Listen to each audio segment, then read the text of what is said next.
Hola chicos, vamos a empezar hablando sobre los personajes e elementos de los cuentos de hada.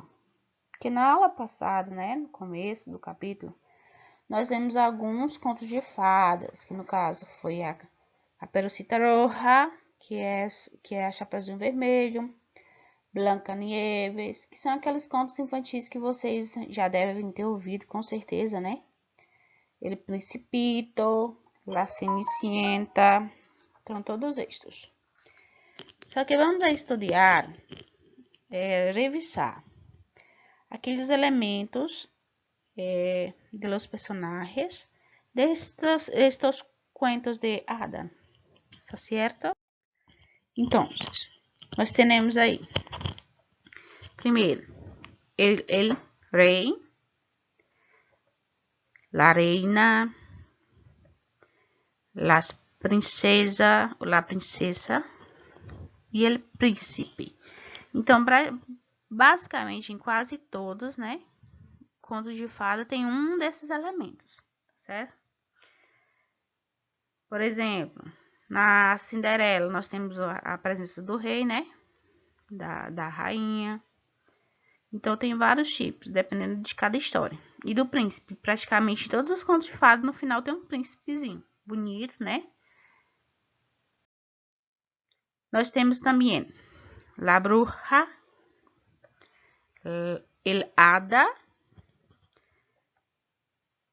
el Enano, que é o anão.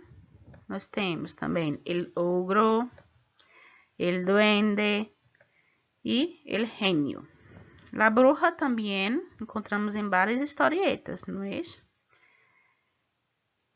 Nós temos também algumas hadas e, no caso dos anões, a gente só encontra mais na Branca de Neve.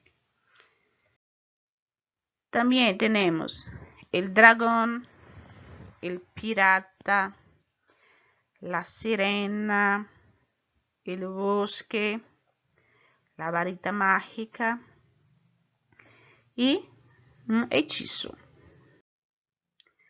Também, em um livro de ustedes, temos os gêneros literários. Esses personagens que eu falei anteriormente, basicamente para vocês lembrarem do vocabulário, porque vai cair na prova, tá? Também vocês já vão tentando lembrar de quais são as historinhas que esses personagens estão incluídos, tá certo? Aí nós temos aqui.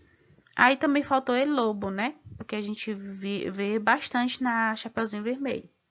Também nos Três Porquinhos, que é os Três Cerditos, caso também possa vir cair na prova, tá certo? Depois eu vou colocar alguns personagens, alguns nomes de algumas histórias, que são as mais conhecidas, né? Algumas fábulas também.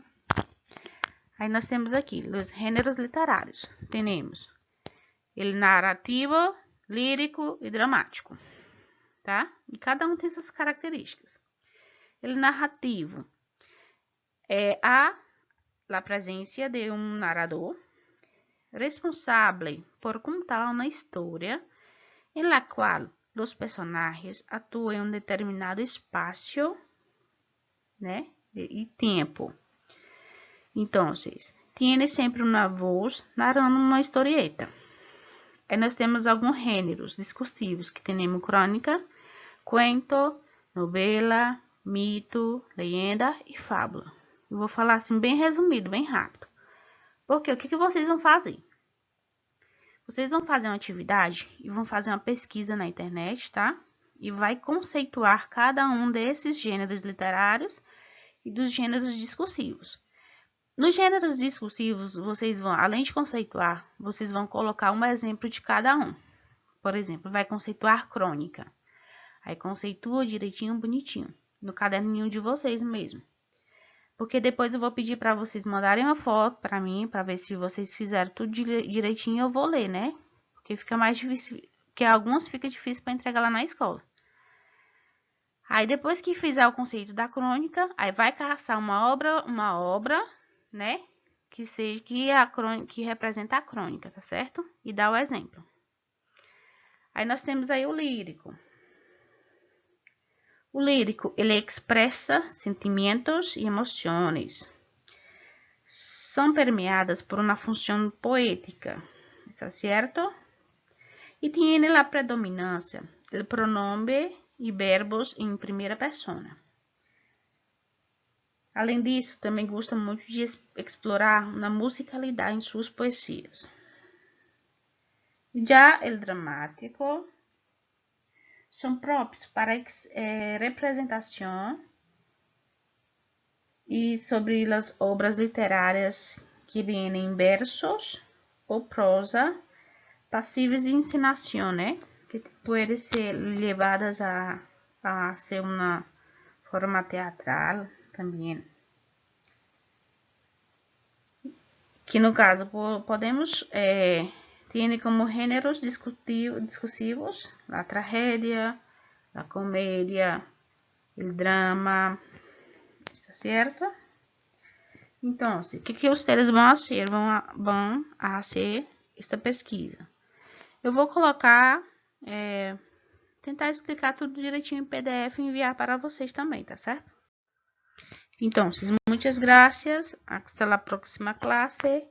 Estudem o capítulo 3 e besitos.